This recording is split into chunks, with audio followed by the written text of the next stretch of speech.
ఓం నమ శివాయ, శ్రీమాత్రి నమః. మిత్రులకి, శ్రేయోభిలాషులకి, అలాగే నన్ను ఇంతగా ఆదరిస్తున్న యూట్యూబ్ ప్రేక్షకులందరికీ కూడా పేరు పేరు ధన్యవాదాలు. ఈరోజు మనం ఒక అద్భుతమైన ఉపాయం తెలుసుకుందాం. చాలామంది మిత్రులు మెయిల్స్లోను కామెంట్స్లోను చేసిన అప్పులు తీరడానికి తేలికైన ఉపాయం చెప్పండి, అలాగే ధనాకరణ శక్తి కూడా పెరగాలి, ఇప్పుడు కష్టాల్లో ఉన్నాం, ఏదైనా మేము చేసుకోగలిగేది చిన్న ఉపాయం చెప్పండి, ఖర్చు లేకుండా ఉండాలి అని చాలామంది మిత్రులు అడగడం జరిగింది.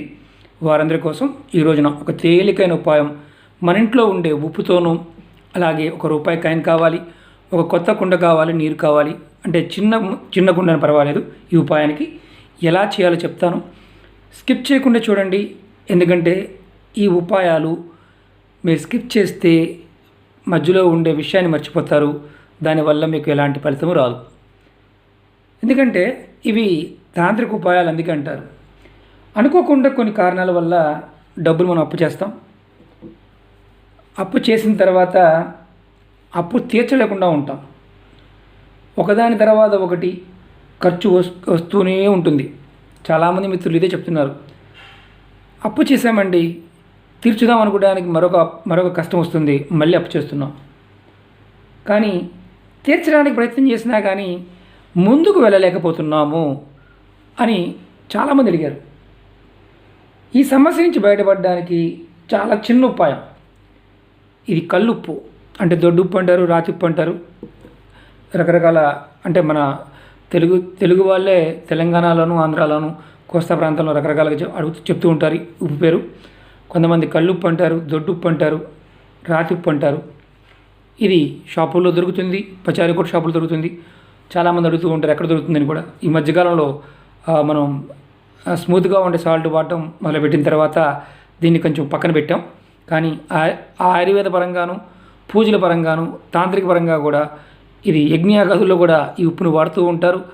సర్వశక్తులు కలిగిన శక్తివంతమైన పదార్థంగా చెప్పడం జరుగుతుంది. ఒక ఆయుధంగా వాడతారు ఉప్పుని, అన్ని రకాల ప్రయోగాలకి వాడుతూ ఉంటారు.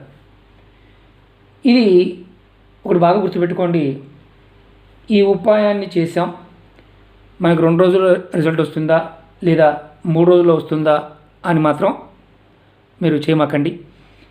ఇది చేసిన తర్వాత కొంత టైం పడుతుంది రిజల్ట్ రావడానికి. ఎందుకంటే మనం చేసే విధానంలోనూ ఆ ప్రకృతి శక్తి కూడా మనకు సహకరించాలి. ఆ విధంగా సహకరించినప్పుడు మాత్రమే మనకి ఈ ఉపాయం పనిచేస్తుంది. ఈ ఉపాయం చేసినప్పుడు మాత్రం నమ్మకంతో, విశ్వాసంతో చేయండి. నమ్మకం లేకపోతే అసలు ఈ ఉపాయాల జోలికి వెళ్ళమాకండి. ఎందుకంటే పనులు కావు. ఎందుకంటే నేచర్ సపోర్ట్ చేయాలి, ప్రకృతి మనకు సపోర్ట్ చేయాలి. ఓకే మిత్రులారా, ఈ వీడియో మీకు నచ్చినట్లు లైక్ చేయండి, నా ఛానల్ సబ్స్క్రైబ్ చేసుకోండి, గంట సింబల్ యాక్టివేట్ చేసుకోండి, 10 మంది మిత్రులకి షేర్ చేయండి. మొదటి ఉపాయం చెప్తాను. ఈ ఉపాయం శనివారం నాడు చేయాలి. ఏ వ్యక్తి అయితే అప్పు తీసుకున్నారో, అంటే మీ కుటుంబంలో ఆడవారి పేరు మీద, మగవారి పేరు మీద తీసుకుంటూ ఉంటారు కదా, వారు మీ కుడి చేతి నిండా, బాగా గుర్తుంచుకోండి, ఇది మీ కుడి చేతి అనుకోండి, ఈ కుడి చేతి నిండా కల్లుప్పు తీసుకోండి. ఇంత ఉప్పు తీసుకోండి, మీ పిడిగుల్లో పట్టినది తీసుకోండి, ఇలా పట్టుకోండి. తీసుకున్న తర్వాత మీ తల చుట్టూతా కుడి నుండి ఎడమ వైపుకి, మీరు కుడి చేతి పట్టుకున్నారు కదా, మీ కుడి చేతి వైపు నుంచి ఎడమ చేతి వైపుకి, అంటే 7 సార్లు దిష్టి తీసినట్టుగా తల చుట్టూ తిప్పుకొని దీన్ని కవర్లో కానీ పేపర్లో కానీ పెట్టుకొని మీరు ఇంట్లో తీసుకోండి. ఇది తీసుకున్న తర్వాత మీరు ఇంటి బయటికి వెళ్ళండి. వెళ్ళి ఎక్కడైనా ఆరుబయలు ప్రదేశంలో ఏదైనా చెట్టు ఉంటే చెట్టు దగ్గర కానీ, లేదంటే మామూలు ఆరుబయలు ప్రదేశం రోడ్డు పక్క ఎక్కడైనా పారేయండి. రోడ్డు మీద మాత్రం కాదు, మట్టి ఉన్న ప్రదేశంలో. చేసిన తర్వాత మీరు వెనక్కి తిరిగి చూడకుండా ఇంటికి వచ్చేయండి. ఇంటికి వచ్చేసి మీరు మీ కాళ్ళు చేతులు కడుక్కొని, అంటే మీరు కాళ్ళు చేతులు కడుక్కోకుండా బయట కడుక్కునే అవకాశం ఉంటే బయట కడుక్కోండి. కానీ ఇంటికి వచ్చిన తర్వాత ఒకవేళ మీరు అపార్ట్మెంట్లో ఉన్నారు, కడుక్కునే అవకాశం బయట లేదనుకోండి, అప్పుడు మీరు ఏం చేస్తారంటే మీ డైరెక్ట్గా ఎవరితో మాట్లాడకుండా మీకు బాత్రూంలోకి వెళ్ళి లేదా లెట్రిన్లోకి వెళ్ళి మీ కాళ్ళు చేతులు కడుక్కొని తర్వాత మాట్లాడండి. దీన్ని ఆడవారైనా నెలసరి టైంలో కూడా చేయవచ్చు. ఇది ఎన్ని వారాలు చేయాలంటే, ఇది శనివారం నాడు చేయాలి, 3 శనివారాలు చేయాలి.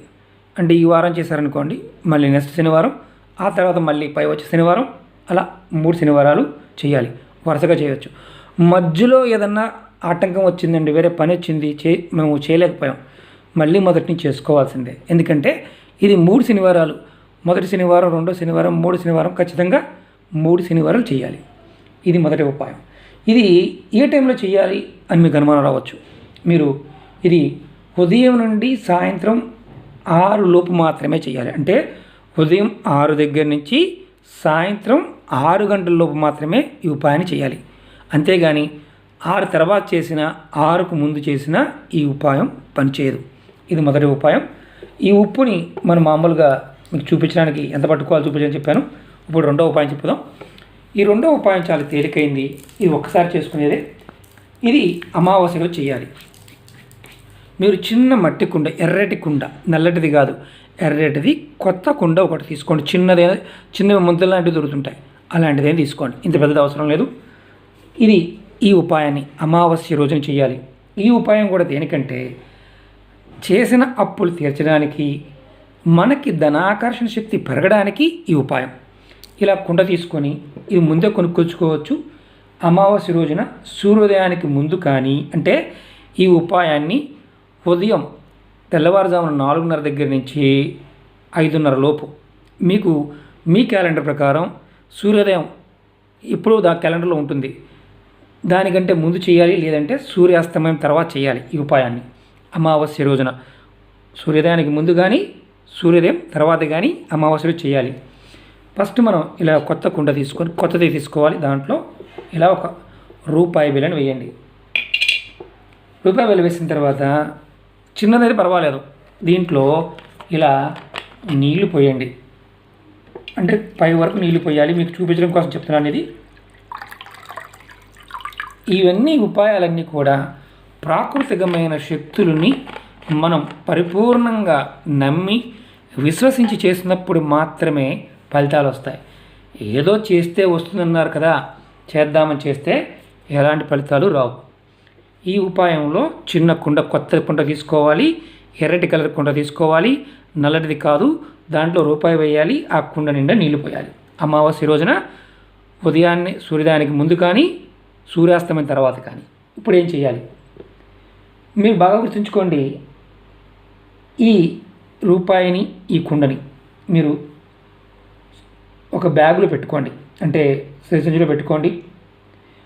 మీరు బయట రోడ్డు బయట కానీ, అంటే ఎక్కడైనా సరే మీరు బయటికి వెళ్ళి దీన్ని బయట చెట్టు కింద పెట్టి రావటమా, లేదంటే భూమిలో గొయ్యి తీసి పాతి పెట్టడమో చేయాలి. చిన్న కుండ ఇబ్బంది లేదు. కానీ దానికన్నా ముందు ఏం చేయాలంటే, మీరు నీళ్ళు పోసారు కదా, ఈ కుండని ఇలా చేతిలో పట్టుకోండి. మీ మనసులో ఈ విధంగా అనుకోండి, ఏమనంటే నేను ఈ 2 నెలల్లో కానీ 3 నెలల్లో కానీ నేను చేసిన అప్పులు తీరిపోతాయి, నాకు ధనరాబడి పెరుగుతుంది అని మీ మనసులో ఇలా ఈ 2 చేతులతో ఇలా పట్టుకొని, చిన్న గుండ అనుకోండి, 2 చేతులతో పట్టుకొని అనుకోండి. మీరు ఈ నీరు పోసిన తర్వాత ఈ కుండని చక్కగా ఒక హ్యాండ్ బ్యాగ్లో కానీ చిన్నదన కూడా చేతితో పట్టుకొని కూడా వెళ్ళిపోవచ్చు, ఇబ్బంది లేదు. మీరు ఎక్కడైనా సరే ఖాళీ ప్రదేశంలో పెట్టి వచ్చేయచ్చు. వచ్చేటప్పుడు మాత్రం వెనక్కి తిరిగి చూడకూడదు. పెట్టాం కదా, పెట్టిన తర్వాత అక్కడ పెట్టేసి వచ్చేయటమే. లేదు ఇంకా మనకు అవకాశం ఉంది, ఒక చిన్న గొయ్య ఇంత కుండ అనుకోండి, అలా ఒక మట్టి పిల్ల తీసి, లేదంటే అక్కడైనా మట్టి లూజు మట్టి ఉంటుంది, అక్కడైనా సరే దీన్ని ఆ నీళ్ళతో పాటే పెట్టేయాలి. ఆ నీళ్ళు నిండా ఉన్నదాన్ని అలాగే పెట్టేయాలి. బయటికి వెళ్తే చూస్తారనుకున్నప్పుడు క్యారీ బ్యాగ్లో కానీ దేంట్లో చక్కగా కట్టుకుని తీసుకెళ్ళండి, ఇబ్బంది లేదు. ఆ క్యారీ బ్యాగ్తో కాదు, మామూలు డైరెక్ట్గా కుండనే పాతి పెట్టాలి. ఇలా మీరు పాతి పెట్టిన తర్వాత వెనక్కి తిరిగి చూడు, ఇంటికి వచ్చిన తర్వాత మీరు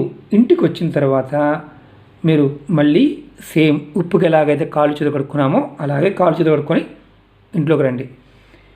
ఇది ఒక్కసారి మాత్రమే చేయాలి, బాగా గుర్తుంచుకోండి. ఇది చేయటం వల్ల ఏమవుతుందంటే మీలో పాజిటివ్ ఎనర్జీ పెరుగుతుంది, అప్పు తీరే మార్గాలు మీకు కనిపిస్తాయి. మనకి ఏంటంటే కొంత అనుకుంటూ ఉంటాం, ఏదో రకంగా మనకు అప్పు తీరిపోతే బాగుండు. అప్పు చేయటం కాదు, దానికి తీరే మార్గాలు మనకు తెలియాలి.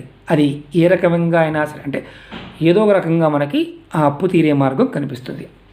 ఇవి మిత్రులారా, ఇవి మన పూర్వీకులు మనకి తంత్ర గ్రంథాల్లోనూ అలాగే జ్యోతిష గ్రంథాల్లోనూ చాలా రకాల ఉపాయాలు చెప్పడం జరిగింది. దాంట్లో డబ్బు ఖర్చు కాకుండా మనం చేసుకోగలిగే ఉపాయాల్ని మీకు తెలియజేయడానికి ప్రయత్నం చేస్తున్నాను. ఇవి మన పూర్వీకులు చేస్తూ ఉండేవారు, రాను రాను మనం వదిలేసాం. కొంతమందికి నచ్చవచ్చు, కొంతమందికి నచ్చకపోవచ్చు.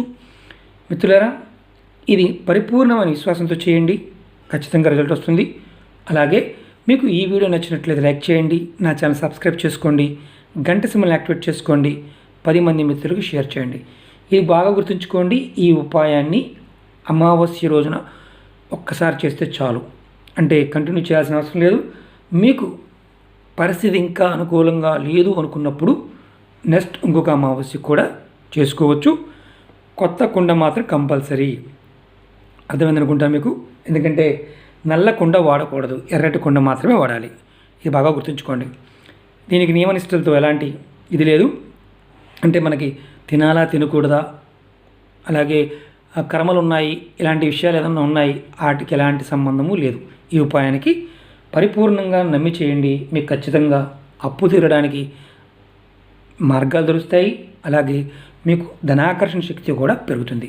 ఓం నమః శివాయ. శ్రీమాత్రే నమః.